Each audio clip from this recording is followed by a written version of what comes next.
It's been nearly a month, if you can believe that, since the flooding disaster in Texas Hill Country that killed more than 130 people. And still, a lot of people are wondering, could earlier warnings have saved more lives? Tonight, our I-Team's Andrea Lucia obtaining dozens of emails and text messages.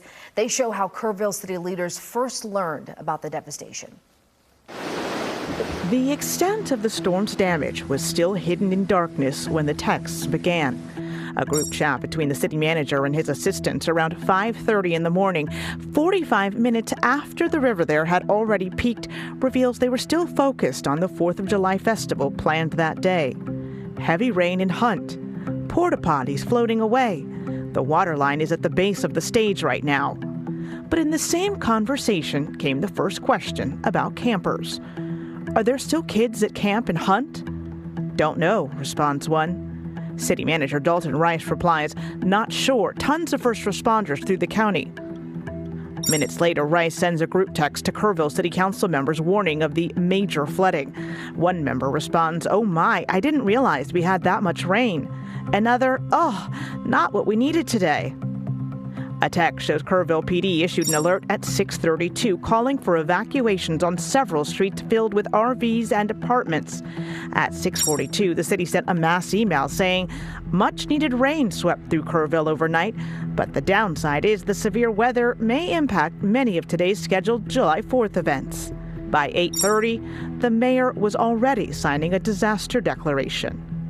But it took another half hour for the emergency management coordinator to call in off-duty firefighters to help with rescues. Just after 10 a.m., the toll finally began to sink in. One city council member says to the others, heard 32 missing from camps? Another replies, I heard that too. The city manager responds, discussing the ongoing recovery effort and appearing to criticize the county's response at the time. The county is reacting poorly to this, but we are assisting, especially since we have unconfirmed reports of kids missing from Camp Mystic and some resorts out west. We are attempting to gain access, but it's still an ongoing and developing situation. The rest of the day is a series of photos and quick updates on road closures, rescues, and damage. Then, another mention of camps at 6:14 p.m. The city manager telling the council, we have 3 no-answer camps. Camp Mystic is the big one in question. All other camps are accounted for. 27 campers and counselors from Camp Mystic would later be confirmed dead. There are also personal connections and losses, with one council member saying, my friend is still waiting on word of his sister, missing. The city attorney shared that one of his friends was among the dead, calling it a devastating day for the community. The next day, the city manager texts his team, take the time you need. Cry, grieve, hug someone, vent, anything so you can focus on getting back into the fight. Most of our team have not been through a disaster of this scale.